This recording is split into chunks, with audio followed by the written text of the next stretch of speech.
कृषि और ग्रामीण विकास दोनों मिलाकर लगभग 70% भारत का प्रतिनिधित्व करते हैं।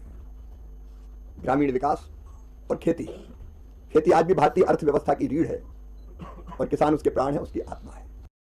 शहर की चकाचौंध में रहने वाले कुछ बुद्धिजीवियों को ये लगता है कि भी गांव में रहने वाला एक किसान जो दिन भर कीचड़ में सना रहता है और जिसने गांव से घर और घर से गांव के अलावा बाहर की दुनिया नहीं देखी, उसका भारत की अर्थव्यवस्था में क्या योगदान है। तो उनके लिए मैं वीडियो बना रहा हूँ जिसमें मैं कुछ पॉइंट्स के ऊपर बात करूँगा।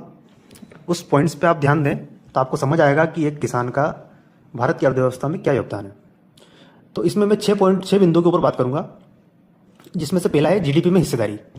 तो भैया भारतीय अर्थव्यवस्था में किसान और किसान या कृषि से संबंधित क्षेत्रों का 15 से 18% का योगदान है। बहुत बड़ा क्षेत्र है ये पहला पॉइंट। दूसरा पॉइंट, रोजगार का मुख्य स्रोत, मतलब 46% आबादी को रोजगार देता है किसान। अब गांव में जाकर देखो, वहां पर मजदूर वर्ग के लोग किसानों के ऊपर ही निर्भर है, उनकी पूरी आमदनी किसान के ऊपर निर्भर है।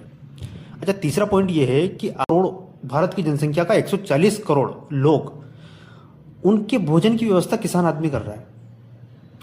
चौथा पॉइंट, फाइनेंशियल ईयर 24-25 में किसान या खेती से आपके 46.44 बिलियन डॉलर का निर्यात किसान या कृषि से हुआ है।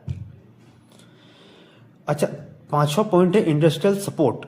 आपके बहुत सारे उद्योग ऐसे हैं जो कि किसान के ऊपर निर्भर हैं। अगर कच्चा माल उनको किसान से नहीं मिले तो उनके फूड प्रोसेसिंग यूनिट ठप हो जाएंगे।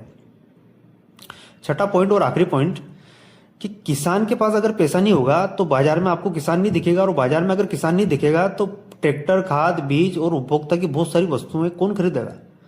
तो भारत की अर्थव्यवस्था को गति देने के लिए किसान का बहुत बड़ा योगदान है। तो आप ये ना समझें कि किसान आदमी क्या कर रहा है इस देश में। धन्यवाद।